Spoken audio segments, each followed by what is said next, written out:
Do you think that your 2023 conclusion of that the Russian ambiguity reduces the likelihood of uncontrolled escalation holds up to today's escalation of the conflict?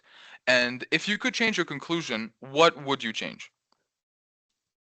Well, I still believe that Russian ambiguity was the better strategy than the current strategy, where with the military doctrine, where all cases of the possibility of nuclear weapons use were counted, and then half of these cases has already been actually breached, such as disruption.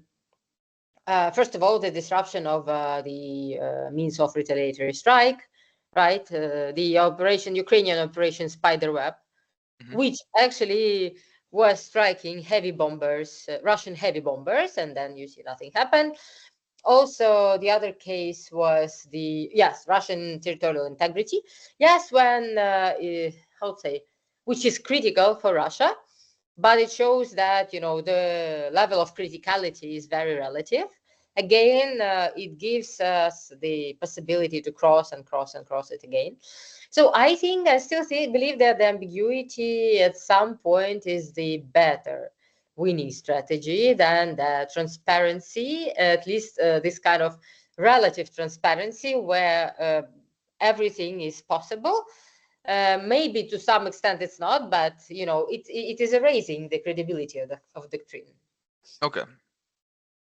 Thank you very much.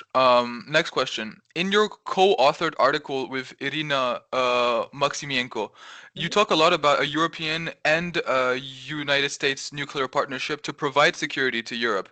However, with President Trump's wanting to pull out of Europe to not risk entrapment, the European continent is left without a security net of sorts. Do you believe that Europe will be able to come up with a passable military structure to defend itself against potential aggressors? And if so, do you think that this potential arms race has already begun, according to some, and could it lead to tensions down the line? Well, yes. First of all, I believe that European continent has all opportunities to defend itself, but with only one condition: when it starts believing it can defend itself. Because the suggestions of France about discussion of possible European autonomy, extended deterrence, or something like that, was suggested by Macron even before 2020. And in 2020, it was also there, but nobody really believed, saying, no, it's not that moment, it's not the moment. And then now when the tendency of the US withdrawal from Europe is, becoming obvious, yes, people started to talk, people start to discuss. Of course, I don't believe that this European strategic autonomy, I mean, in all senses, even the nuclear senses, when France or France-UK alliance will provide extended deterrence guarantees, or sort of extended deterrence, maybe not the American-like, but is built up in its own way to support the US guarantees, or even to substitute at some point. It can be fulfilled not in a year or two, but 5, 10, 20 years. But of course, only when both sides, the providers and the recipients, will believe that's possible and will work hardly on that, right?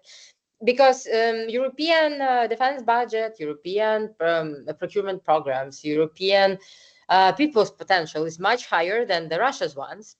But these conversations like, oh no, it's not possible, this is the most destructive which can be done, because if you don't believe you can do something, you will never do.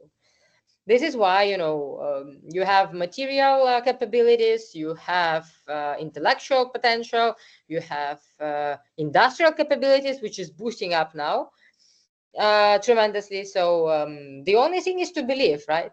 The resolve Okay. is important in this regard. What was there else? I don't remember the kind Oh, of question. yes. So you've told us that you do believe that it is possible for Europe to create a passable, at least military structure. But do you think that this can actually create, and has created, I mean, it's created in the past, but it's starting to recreate an arms race? And if so, do you think that this could lead to tensions within Europe down the line? Well, I'm sure that the arms race is there. The European project, ELSA, with this cruise missile, the great number of the new industries, military industries, they're all there. As for the confrontation, you mean with Russia or inside Europe? Just inside Europe with Russia later on down the line, just in general, could this create heavy like tension? I don't think so. I think that Europe now is very much united by the whole Russia threat. And yes, well, with Russia, the concentration is already on. And then if you listen to the marginal Russian speakers and the commentators like Sergei Karaganov, he says that the Europe as the historic entity should be demolished. Unlike cultural entity, which is good, Uffizi is good, everything is castles are good, but as the political and historic entity, Europe is rotten. It's a source of all evil and should be destroyed. I think this is the main message for Europe, that who is the enemy, and then yeah, it's high time to build up its own defensive potential, because it won't be possible to stay with the United States. Because for me, Trump is not the person. I mean, it's a person, but it's a tendency. Hmm. It doesn't mean that after Trump, things will get back to normal as it was during the Cold War. It means that it's high time to think that, children has already becoming grown-ups, and grown-ups used to leave the parents, and the parents would never not go on supporting them all their lives. Hmm. This is the main message coming from the United States, and also Russia is probably accelerating this message with its kind of threat.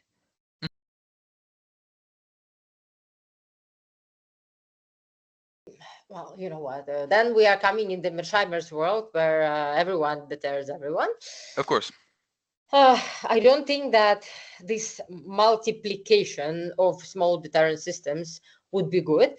But if to look at the bigger scale as the Deterrence Alliance, united around some kind of group leaders, Hmm. then why not? It's kind of good old political realism, which is the world is now, right? In Yeah. because unfortunately, liberal world order didn't prove its reliability in front of the Russia's threat, and this is why probably nuclear deterrence is not only the past and the present, but also the future. All right, perfect. Thank you. For our next question is, from your standpoint, as an academic and as a professional, how should we interpret current discussions around the concept of a Eurobomb, or a collective nuclear capability? And is it a strategic evolution within the deterrence paradigm, or a European symbolic gesture of autonomy, or even a theoretical response to alliance dependency? I think that you know, this is the logical consequences of everything which is happening, right? It's Hmm. not because Europe just wanted to get rid of dependency, just because the dependency wants to get rid of Europe, right? This is how it is. Europe is actually pushed out of this warm and cozy nest of the US care. And Hmm. this is why it should take care about itself. This is just the response of the system for the situation, but I think it's for good. It will make Europe not only the recipient of security, but also the provider and the sole pole of security, which I think there is a high necessity, because Europe it's the entity separate from the United States. Unfortunately, now it's becoming more and more obvious. Yeah. And I think that it has even it has not less right than the United States for standing for its own security. It's still the cradle of even of all Rio Atlantic civilization. This is why, yeah, it should be done and should be fulfilled in that way. You know, I mean, this is something which the objective circumstances is pushing Europe now. Hmm. Okay, perfect. Thank you so much. Now with our last question, and don't worry, I won't be taking too much of your time. With traditional arms control architectures under strain, what conceptual or institutional innovations do you think might sustain credible deterrence while I'm sorry, I'm No, very no, no. tired. Reinvigorating Europe's role in promoting strategy, restraint, and non-proliferation. It's really hard to say because you see arms control mechanisms are collapsing now.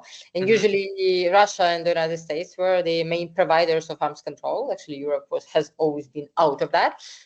But because of the new security order emerging and because Europe is rising as a pole, I think that at some point the nuclear arms control will be re-emerged also with Europe as a participant, not only in the conventional domain, but maybe also in the nuclear domain. It's still too early to say.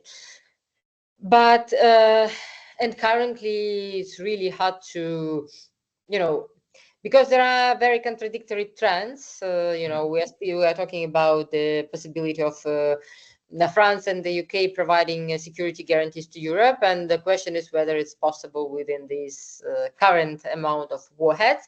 And this is which is actually contradicting to the basic pillars of the NPT. Well, not that much, because these two states are having the right to possess nuclear weapons. But to the Article 6 about the disarmament and the goodwill. However, Article 6 existed since 1970s, and the Soviet Union and the United States have boosted their nuclear arsenal, or maybe twice since 1970s. This is why the NPT is really flexible, and because it's kind of reflecting the realities on the ground. This is why, of course, there will be a lot of people, especially the supporters of the TPNW, supporting the voices against, but I'm not sure that this is a good moment for them, and then anybody will listen to them, because now it's an era of nuclear deterrence coming back, and reintroduction in the new shapes, norms, realities on the ground. And this is why the good thing about NPT is that it's flexible enough to provide this new reality. The Yeah. bad thing about TPNW that it's not flexible at all, and this is why I don't see too much chances for it. Only, I don't know, if nuclear war happens and then everyone understood that it's no way strategy. Yeah.